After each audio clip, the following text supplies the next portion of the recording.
Let's begin.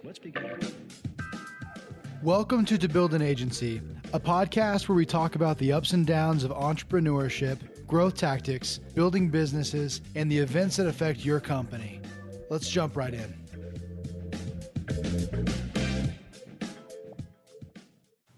Welcome back to the podcast. We are on episode 19, and I'm here in the studio with Attilio. What's up, guys? How's it going?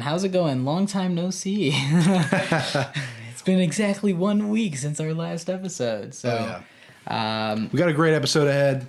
Yeah, we've been sort of doing a lot of work lately in the past, 5 days, 6 days, 7 days, with a large promotion, a large coupon email thing that we sort of ran. And so we thought that'd probably be a good idea to just hit on the podcast. I mean, may as well talk about some of the stuff that we've been doing research for and some of the stuff that we've been actually acting on this past, week, 2 weeks, 3 weeks that we've been putting it together. And this research was primarily for it's like a $50 million business. We don't have to go into specifics, but... 50 million annual revenue. So it's a pretty big promotion. It's a pretty good thing. So yeah, I guess we can start with like a pros cons kind of thing, and then maybe do some tips. Sound good? Yeah, for sure. So, or maybe first off, explain. Yeah. What is promo marketing? So, like promotional marketing. Or promotional marketing. Using promotions or some type of coupon or special or gift card. Define that, drag that out a little bit, and we'll get into the pros cons. Okay, so it's like it's basically like giving away money to get more sales. That's pretty much what it is. Sure. And offering a sweet discount to incentivize. It's define the word promotion. It's literally the definition of a promotion or the definition of a special event or something. It's something that you don't do all the time, and it's meant to either delight people or drive more sales or drive more traffic or incentivize an action. I mean, there's tons of different ways to use these promotions, and they can be whatever. They can range from $10 off your first purchase to $25 off anything in the store to $100 off your first big job or something like that. It sort of all depends on the economics, I guess, of your business and your business model. Buy one, get one free, buy one, get one half off, that kind of stuff. Yeah. So that's sort of promotional marketing, and it serves some other uses too. Like if you've got several marketing initiatives going on, like advertising in different spots, like if you've got an ad going on Facebook and you've got maybe like flyers going out, or just trying to think of different scenarios, you can give different coupon codes, and you can see like which marketing strategies that you're using is bringing in the most revenue based on the coupon code being used. So you can actually use it to track like the metrics and the success of different marketing initiatives. Yeah, at the same time, right? So because you're getting different coupon codes, so you get to see exactly where they're coming from. So I mean, there's tons of different ways to get analytics for them, and now that we're in a digital age, using like distributors, using advertisement for your coupons. Or even using coupons as a lead capture system, you can see some awesome results. Digital coupons are, awesome. People use them all the time. For sure. So pros, cons? Yeah. So some pros right up front. I mean, it could result in like a pretty quick cash boost, right? More people coming in than normal. Or more sales, like more traffic in general. If you're passing out coupons, chances are people are going to use them. So, increase your use rate. And if your coupon's a good coupon and you restrict it wisely, you should be making money off your coupons.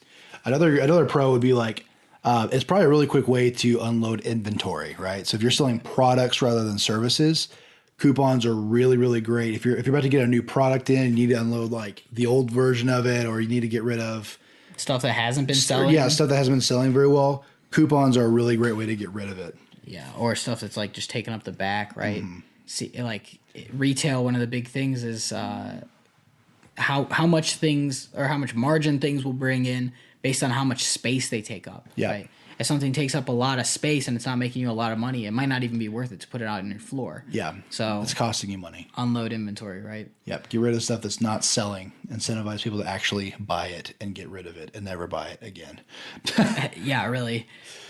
So sort of like sampling, I guess, coupons kind of remove some of the like sales barriers too for first time buying. So they increase like close rates, I guess. Yeah. So it makes it super easy, and I think every software as a service probably does this, but they offer their software at a reduced rate or even a free trial, like a 14-day free trial or something, before someone buys it at the full price. Yeah, so they can try before they buy. Yeah, it's literally like a taste test, right? Like a sample. You taste it, you like it, you buy it. You don't taste it, you don't like it, whatever, go do your own thing.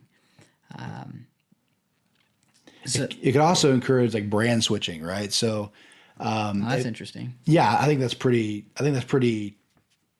important to think about this. But like, if everyone's say you're selling dog food, we use the dog food analogy all the time in like educational stuff. So if you're selling dog food and everyone's using like Blue, and you want everyone to start using buying Purina because you make better margin on Purina, then do more coupons on Purina, and people will switch to that dog food brand. That's interesting. I actually didn't think of it that way. I thought of it as pass out coupons to switch to your brand, or say like my friend gets coupons all the time for this one dog food shop, but I always use this dog food shop, but these guys give out way more coupons, so maybe I'm going to go use them. If you're a shop selling like different brands of stuff, that's where this is applicable. I was thinking entirely say I shop at PetSmart or something, and and my friend goes to Pets Plus or something, and he gets coupons all the time at Pets Plus. Like we're a solitary brand that sells services. Some of these businesses are brands that sell the products of other brands. Yeah, and that's where that's applicable. Both ways, yeah. Another pro would be like getting people in the door for the initial offer could lead to like add-on sales for items that weren't discounted. So like you might be able to upsell some things that you didn't even have discounted at all. It's a classic like low-high technique too, or high-low even, where you show someone a low-price thing or discounts. I mean, retail stores do this all the time, 50% off all jeans in the store. And then you go in for jeans and come out with jeans and 2 pairs of shirts, and they made way more money off of you because you came in the store and just looked around and bought the extra shirts. So that's a classic retail technique. And of course, it totally increases or sometimes even attracts like your first time buyers. And I think that's actually one of the biggest costs in business in general is the cost for first time buyers, right? Or first time, your first sale is probably the most expensive thing you'll do. Yeah. And having coupons or specials or promos could increase your numbers for the long term, right? Bringing those first time buyers, they like their experience and they start coming back to your shop that good. Yeah, exactly. I think there was a study from like Rice about Groupon that said like 66% of people said that their Groupon was profitable. And the business saw 50% like redemption, so how many people used the Groupon, and 30% return for another purchase. Yeah. So it's like there's a lifetime value to it. There's an additional like return or recurring delight that happens for those customers, and then they come back. Your best customers are your returning customers. So you delight them that one time, and you've got them for every other purchase that they weren't originally going to make at your store anyways. Yeah, absolutely. And of course, some coupons are never redeemed, so they kind of just act like awareness, even advertisement for some of your services or some of your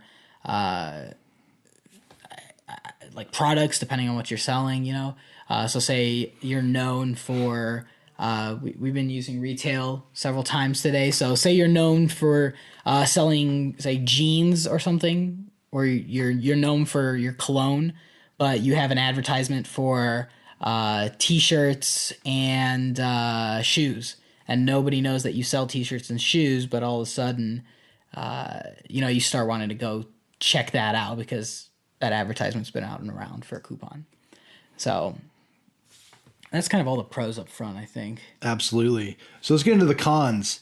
Coupons can be super costly if you're not careful. So you need to understand like what can you actually afford to give away. So don't forget to include like the coupon services, like share in your calculations and like see, just make sure the math makes sense, Yeah, definitely see that if you're giving out coupons, you're probably either breaking even or you will be making money off of it.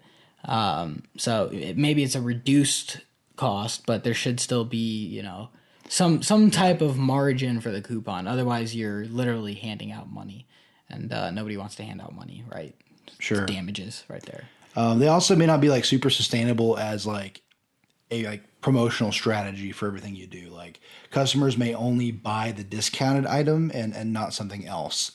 And new customers may not come back. So there is the opportunity for, kind of like they said, like 31% were returning customers, but the remaining 60 just didn't return weren't reported to return. Yeah. So some people might come in, just get the discounted item, not buy anything else and leave. That is always a possibility. It's always a gamble. Absolutely. Plus, this has kind of been our word this week.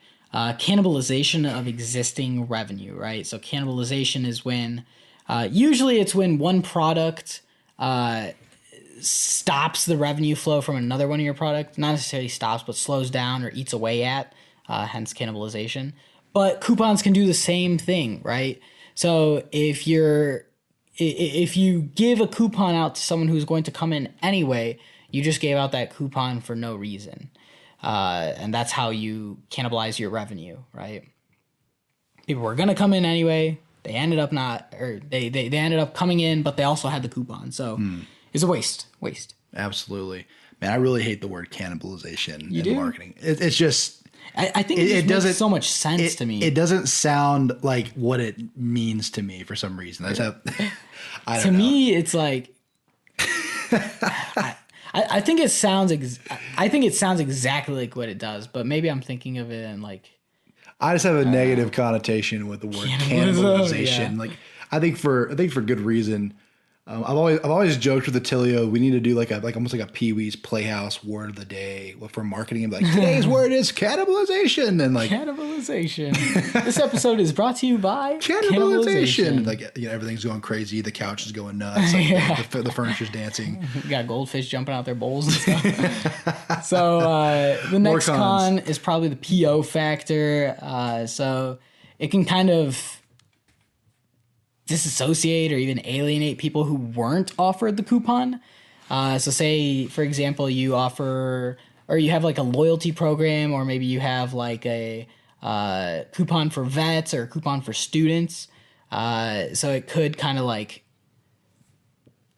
it could sort of like give your brand a bad figure, even though it's not intended to. Yes, it could gamify. There's kind of pros and cons to it, but just kind of weigh it, I guess. If only 1% of your customers are some demographic, maybe it's not worth doing the coupon for them, or maybe it's very worth doing the coupon because you want more of that demographic. Maybe they're your best customers. So kind of weigh the benefits there. See how it would be perceived among your total audience, right? And then, of course, handing out coupons or giving any discounted prices. This is kind of like I feel like this is entrepreneur playbook here. Just don't give out discounts, right? But because people say it like it lessens your perceived value or the quality of the item, especially when you can afford to give out that much money or that many coupons.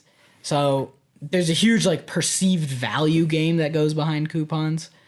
So you kind of need to weigh it a little bit. You need to weigh what's going on. I think what that really goes into is like, how often are you giving coupons out? Like, are you sending out like a giant coupon book every week? Like PetSmart, you know what I mean? Like, everything that's on sale. Like, are you like a grocery shop that's sending something in the mail or in the newspaper every single week? Like, I think the higher you're trying to go for perceived value, you should probably do less coupons, but that doesn't mean you shouldn't do any.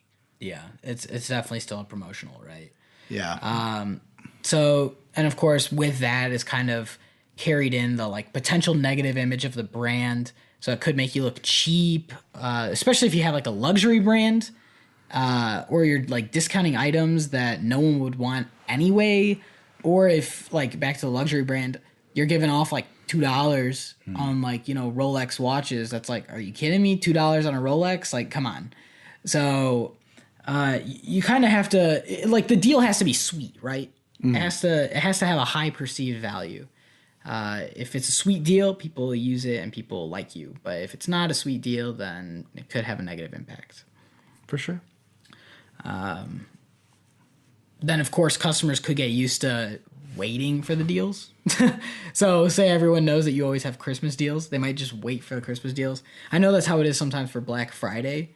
Like people will just, you know, say they're a month out, 2 months out. They'll be like, you know what? I'll just wait to buy the TV until it's Black Friday. Again, this is going to entirely depend on what industry you're in, your current branding. It's going to totally depend on what you do and what you sell. And how often, I think, too. Like, how often you're sending out coupons. I think, honestly, I really do think that perceived value is positively correlated with, like, how many coupons you give. I think the less coupons you give out, your perceived value could go up. Yeah, I kind of think. It's like if you give like a few coupons out throughout the year, you can still have a really high perceived value. But if you're sending out the big coupon book every season or every month or whatever, that everyone knows what's on sale, what's not, or like you said, waiting for the big Black Friday sale, it's like I could go buy, you know, that polo shirt right now, but Black Friday is coming up, so I'm gonna go and nab all that. You know, I can buy 4 for the same price in a month, you know. Yeah. And depending on how sweet your deal is, the people with the discount might even crowd out the regular customers, especially if you have like a fixed capacity. I knew this was a big thing in like a restaurant industry. So say you put out a Groupon available for 2 weeks or something. I remember specific moments where in the restaurant business, you know, they have a fixed capacity, where it's just like the lines would be out the door. Nobody liked being there because it was just like there was too many people. So that's very interesting. That's very, very interesting. As well as your employees probably won't like working with the people with those coupons or discounts if they feel that they'll be treated worse because, you know, they're not regular customers, or they might not be tipped as well. Just because the decrease in the bill size. So that's especially true in the restaurant industry. I know it as true. I've seen it as true. So it's kind of a little bit of a con there. Mm-hmm. And definitely, like, I've seen kind of all sides of this in the restaurant industry, but it's totally applicable to every other industry as well, you know. So we kind of have some tips too. I think we have like 13 tips here. We might have more than 13. Hell, dang, we stacked it high. Yeah, there's just a stack here of tips. But we'll hit these real quick. How about that? Yeah. I think these will be probably the best ones. Yeah, we can talk about. I mean, as far as like pros and cons go, like the cons almost feel like it's like you're just sort of. I feel like it's the obvious cons, but it's like nobody tries to play to those cons. So you just gotta understand. As long as you're aware, as long as you just gotta understand your brand. I don't think this is overtly like complicated, but you never know. Yeah, I mean, and I think the number one thing is the economics behind it too. So making sure you can afford each thing, and which we're about to get into. Yeah. So some tips again. Competing on the real sorry. No, do it. Competing on the real value you provide is always better than competing on price. So focus on promoting your benefits to the customer rather than discounting your price, unless that's your business model and you expect to do a great amount of volume like the dollar store. So Attilio, what does it mean to add value to your current price versus just lowering your price that you have? So this is something really big that the like retail industry sort of uses. They do like the buy one get one free, right? So that's a lot of value instead of saying, hey, we can give you these pair of jeans for $20 less. We'll so that way you're expecting to pay $20 less for that pair of jeans, meaning you expect the jeans to be $20 less, right? So next time you go into the store, you're going to want to buy jeans for $20 less. So that's the value being dropped because you didn't provide a good coupon. But if you provide a good coupon that's like buy one get one free, that's increasing the value of the deal because they're getting an extra pair free. They're not losing or they're not spending less on that original pair of jeans. So the value is maintained and they still get to use a coupon to get an extra pair of jeans. So it's the same as saying, take $20 off or take, however much it is, however much the margin is divided by 2. But it's not removing the money. Yeah. It's building value for the product. And I think that's a great tip, actually. For sure. The next tip is you need to really understand your profit margin on an item before you decide on the discount amount. So be sure to include overhead in your calculation. It shouldn't just be like the cost of materials, but producing like the item as well. So if you run at pretty thin or like profit margins, offering coupons could mean you're offering the items at a loss, otherwise known as a loss leader. So that may work. So this kind of thing, like we said, it works well for supermarkets because you can provide laundry detergent, Reese's peanut butter cups, and Bluebell ice cream if you're in Tejas at discounted rates. People will come in and get those, but they're also going to get like a cart full of groceries as well. But I mean, if you're offering a product and people like this is one of the only things you sell, and your profit margins are really, really thin, you actually could be harming your business if you're not taking into account everything that needs to happen before you put out a promo. Yeah, absolutely. So really understand your profit margins.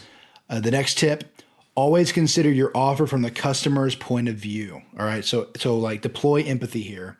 Will they find it valuable? Will they buy more than the discounted item? Will they come back again after the initial purchase without discount incentive?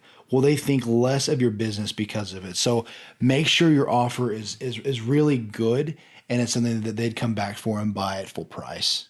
Yeah, definitely. And again, this kind of jumps back up to the thing, like, don't look cheap, right? Yeah, understand your context. The discount has to be valuable, and it has to make people want to come back in. So that's like the offering $2 off on a Rolex. It's like, it just doesn't work, right? So the other angle would be to assess the impact on your regular business and customers. So if you are always busy on Friday nights as a restaurant or something, don't offer a coupon for just Friday nights. Maybe offer a coupon on Tuesday nights, because otherwise if a ton of people show up on Friday, it's going to get booked out and no one's going to be able to sit. So that's definitely something to consider. And then, of course, weighing the cost of acquiring the customers against their lifetime value. So not just what you're going to make on that one-shot deal. Remember, this is a delight opportunity as well as it is exchange. Like, if you can think of it more of a lifetime value rather than a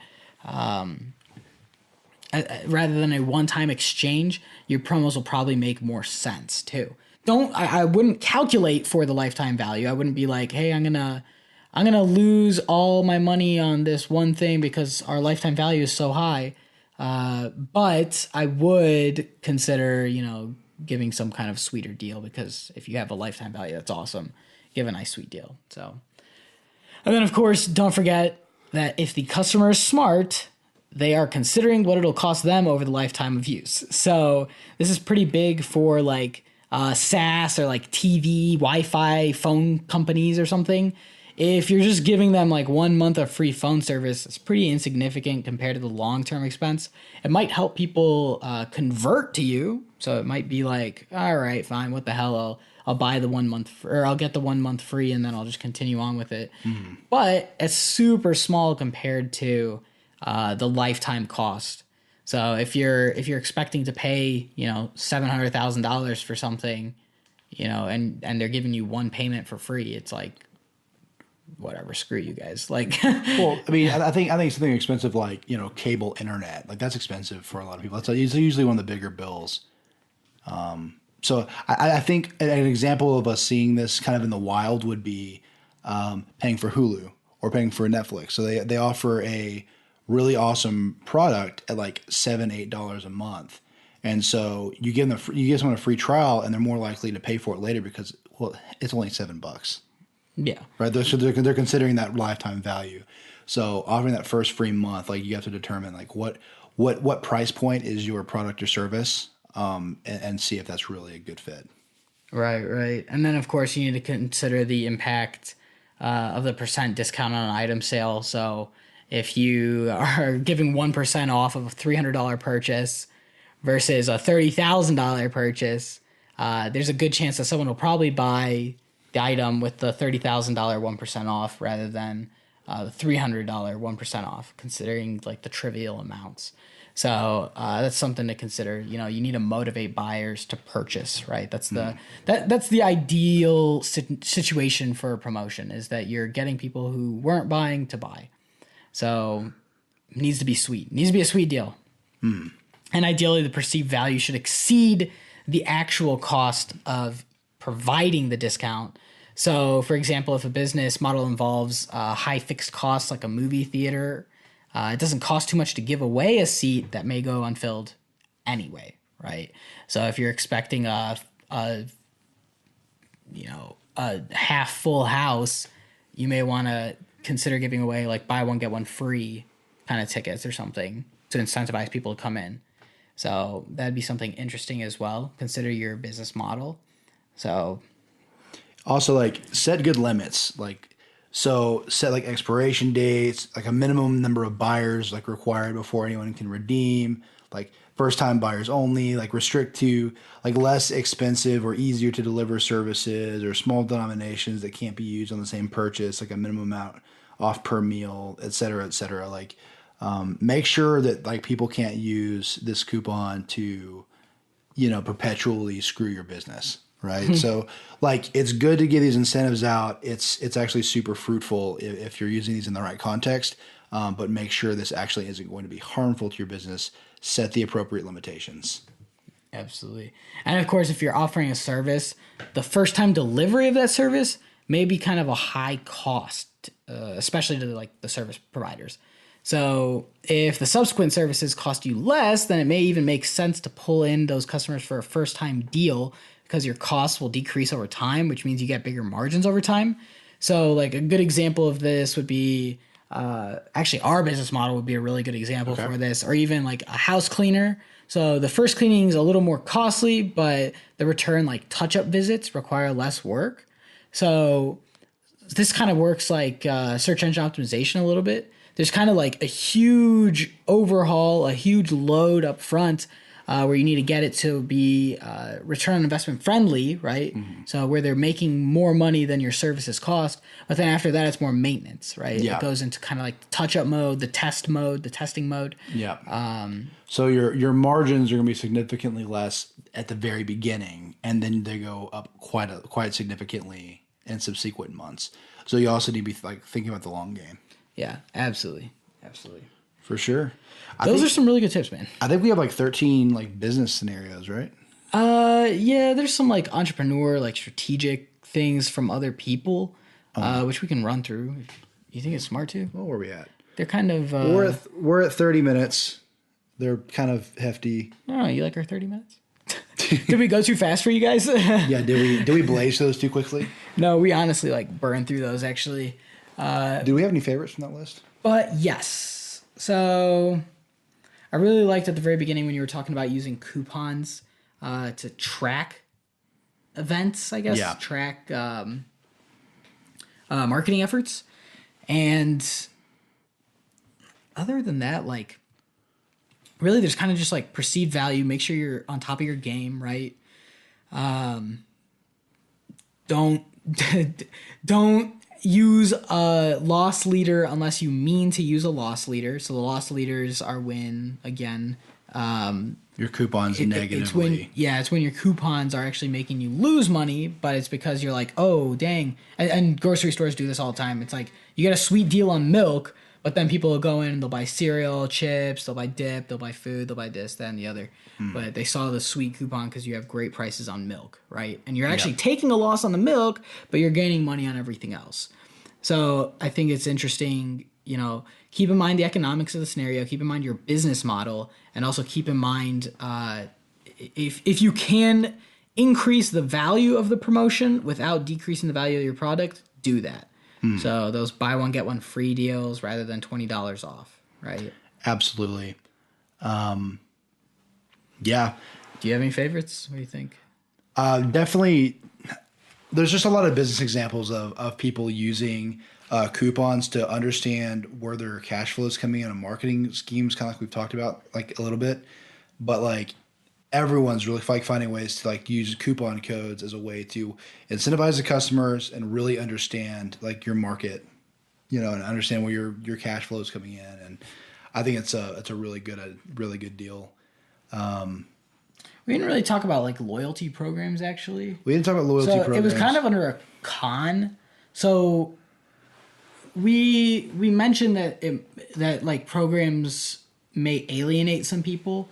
So loyalty programs might actually alienate some people because they're like, oh, well, I'm not at the top. But if you like gamify the loyalty program, or if you like make the loyalty program like fun or make it like anticipated, I think loyalty programs or even coupon programs that almost discriminate could be like super, super powerful if you build the community around it or build a brand around it so that it's like, this is gamified, this is fun, this is something that people are anticipating. It's almost like when you get like your American Express upgrades for your credit card. Sure. It's like, well, I got the black card now. It's like my credit limit's through the sky. And it's almost like an incentive. They give you like lower rates and this, that, and the other, lower interest rates, whatever, or no credit caps, whatever. So it's almost like gamified. It's almost like like anticipating. Sure. It's like you're hitting markers, right? So if you could do something like that, I think that'd be really interesting. I also like some of these businesses are utilizing like partner distribution strategies. So you partner with maybe like blogs or YouTube channels, or there's other websites that are kind of similar to your Value niche. Value pack. So like again, pretend like, so we own a pet store. We're going back to the pet analogy. And so I go to a chew toy review blog and I send them the product, and I also send a discount code for that product that's special to that's like exclusive to that blog only. And so you're getting a review of that product. So influencer marketing, and those influencers are also getting your coupon code out. And so then you can also measure what is the ROI for spending a bunch of time sending stuff to this blog. Yeah, absolutely. So again, like super great learning experience, a really cool opportunity for another blogger to put out good content and also provide their readers with some kind of value. And so you really get that influencer marketing going. You get a lot of like brand exposure. Like partner distribution programs are super strong. You know what's crazy? I don't like when people... Sorry if I interrupted you. No, you're good. I don't like when people use two different metrics to measure success. Okay. So example. Like, one example would be like, say you run a promotion through Twitter, right? And you get 2 million views and your close rates are pretty low, okay. Right? I mean, it's a targeted audience, like the vertical's there, but it's just like you're saying you have 2 million views with the low click-through rate.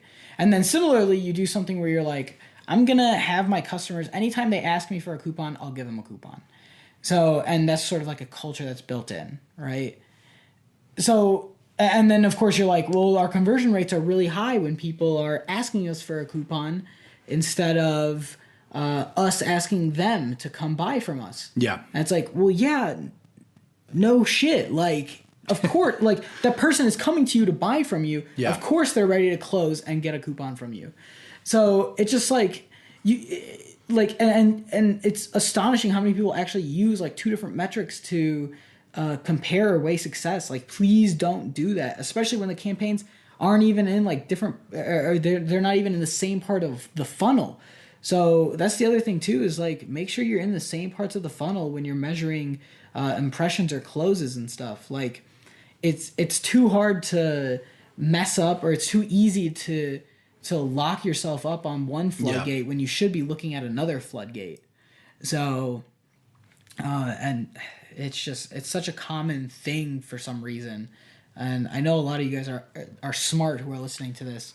So hopefully you haven't fallen into that pitfall. Definitely be aware of what metrics you're using to measure success, where you're measuring their success, and if it makes sense to measure their success in the way that you're measuring it. So depending on the results you want, right? For sure. I had two more things from this like 13 business example articles that were my favorite that I thought were applicable. The first one would definitely be a lot of businesses. They have a special coupon code for retargeting, right?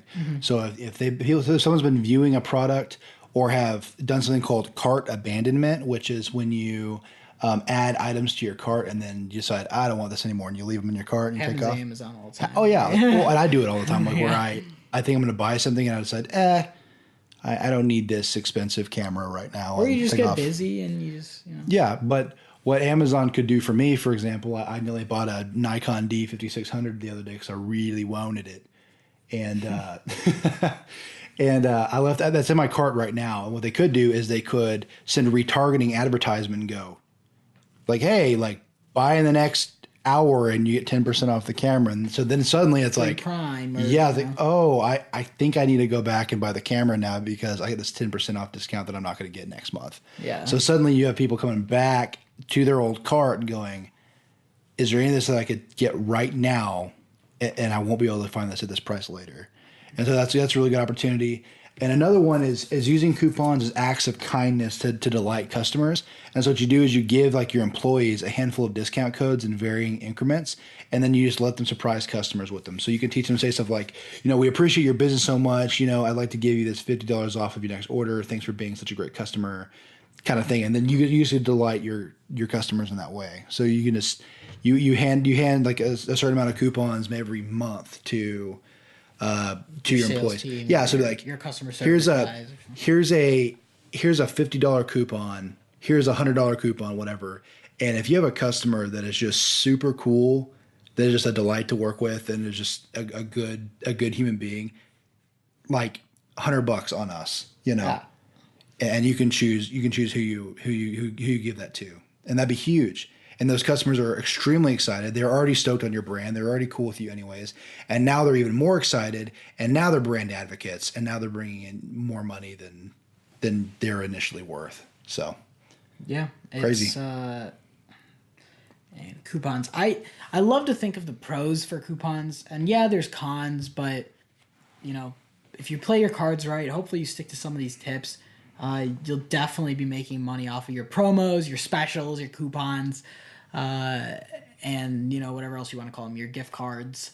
So yeah, I hope that was helpful. What do you think, man? I think it was a good podcast. Cool. Very good. Very good. Awesome. Well, I guess we'll cash this in.